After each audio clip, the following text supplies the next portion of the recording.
Welcome to On Second Thought with Councilman Brandon and Scott. For this edition of On Second Thought, we're going to start with Youth Violence Prevention Week.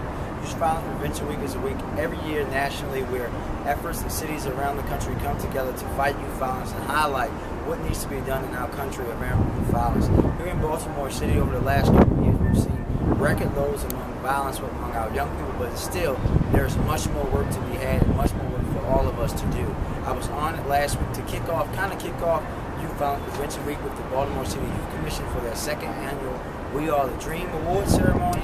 At this ceremony, organizations and individuals from across the city were recognized for their efforts dealing with our young people that are keeping some of our young people away from the streets and away from violence. It's a great event every year. I look forward to continuing this event each and every year to recognize and showcase the good that our young people, too far often in our town, we showcase the bad, the negative that happens with our young people. But the majority of the young people in Baltimore City are out doing great things every day, not just in their classroom, in their communities, in their organizations, and they're starting to shine, and we want to continue to show them that we appreciate them and will help them shine as they move throughout their life.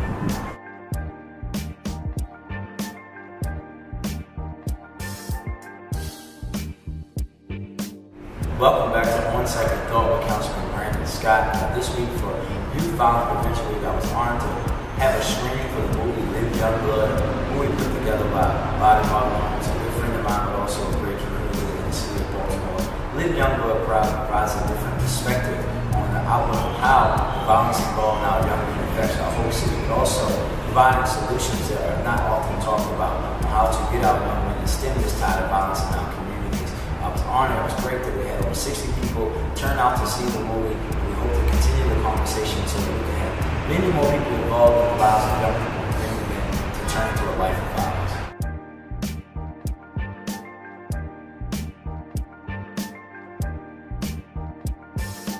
Welcome back to On Second Thought. We're going to continue the theme of youth violence prevention. Last weekend I had the opportunity to participate with members of the Baltimore City Police Department in Big Brothers Big Sisters annual Bowl for Kids' Sakes event. It's a fundraiser for Big Brothers Big Sisters every year. It's very fun. Teams come together to bowl and raise money to support Big Brothers Big Sisters direct mentoring services. As you know, mentoring changes the lives of young people, and we always say that mentoring actually saves lives, and many times it saves not just the life of that young person, but the mentor as well. So if you're interested in becoming a mentor, please, the city is in dire need of mentors for our young people. Visit biglittle.org.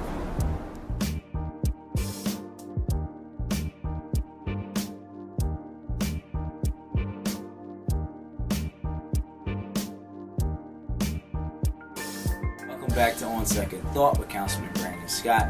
Recently, the Public Safety Committee held its quarterly legislative oversight hearing with the Baltimore City Police Department. The police department comes in quarterly to update the Public Safety Committee on the crime fight in the city of Baltimore. Fortunately for the city of Baltimore, this quarterly update was one of the most positive that we've had in recent years. The month of March was the lowest homicide and non-fatal shooting month that we've had in the city of Baltimore since 1983. Hopefully, with violent crime being down throughout the city overall and in the district, we want to see that continue throughout the year, but we always encourage for citizens to stay involved, get involved in citizen control, call 911 when you see illegal activity, but more importantly, please look out for your neighbors. The police department can't do it alone, and the only way that we all are going to stem the tide of violence in our city and our communities is to come together. Did you know that the City of Baltimore had updated its City View Maps program, allowing the users to share their maps through social media and also to view different layers, including layers for our new mechanical street sweeper? Please check this out by visiting maps.baltimorecity.gov, and remember to stay connected with us on Facebook, Instagram, YouTube, and Twitter, and we'll see you next time on One Second Thought.